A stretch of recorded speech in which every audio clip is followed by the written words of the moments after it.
আজকে আমরা ঘুরে দেখব যশোরের অন্যতম 5টি ভৌতিক জায়গা যেখানে ভূত থাকার সম্ভাবনা থাকে। চলো দেখা যাক। সত্যি এখানে কিছু একটা আছে।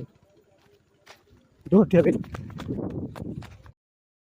প্রথমে আমরা চলে আসি যশোরের অন্যতম একটি ভৌতিক স্থান, যেটা হলো রাজা বড়দাকান্তের বাড়ি। চলো এটা ঘুরে দেখা যাক। এটা আশেপাশে বিদ্যালয়টা অনেক পুরনো। এটির অবস্থান যশোর চাঁচড়াতে। এটা শহর থেকে প্রায় 1-2 কিলোমিটার বাইরে অবস্থিত, তাই এটা সবার চোখে পড়ে না।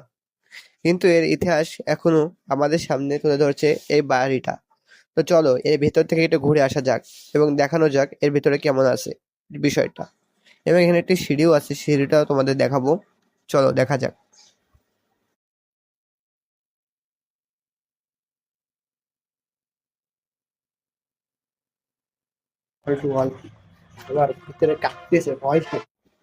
এরপরে আমরা চলে আসি যশোর এর অন্যতম একটি ভৌতিক স্থান, যেটা হচ্ছে কালাবাঘা। কালাবাঘা মহাশ্মশান। এটা প্রায় জনবসতি থেকে অনেক দূরে হওয়ায় এটা প্রায় ভৌতিক স্থানই বলা যায়, কিন্তু বর্তমানে এটা সংস্কার করা হচ্ছে। এবং এটার চারিদিকে আমরা এখন তোমাকে দেখাচ্ছি, যে দেখো এখানে চারদিকে সমাধি আছে, কিন্তু আশেপাশে মানে প্রায় 1-2 কিলোমিটার ভেতরে কোনো লোকই নাই ধরতে গেলে। কিন্তু আশেপাশে অনেক সমাধি পড়ে রয়েছে, সেগুলো আমি তোমাদের দেখাই। এই যে এখানে এখানে তারপরে আমাদের সামনে আরো আছে, যে ওই চিতা আছে, চিতা যেখানে মানে মানুষ পোড়ানো হয়, এগুলা। এবার আমরা চলে আসি 3য় নম্বর স্থানে, যেটা খরচুরাগা মহাশ্মশান।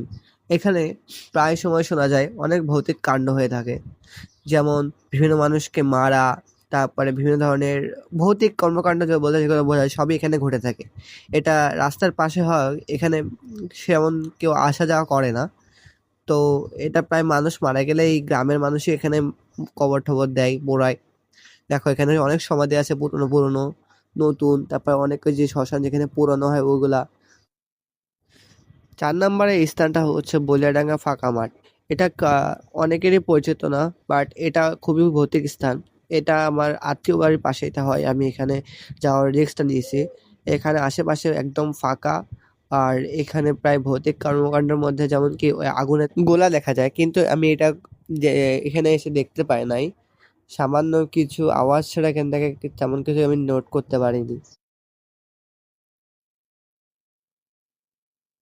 তো দেখতে দেখতে আমরা 5 নম্বর স্থানে চলে আসি। এটা হচ্ছে যশোর শঙ্করপুর অবস্থিত গণকবর।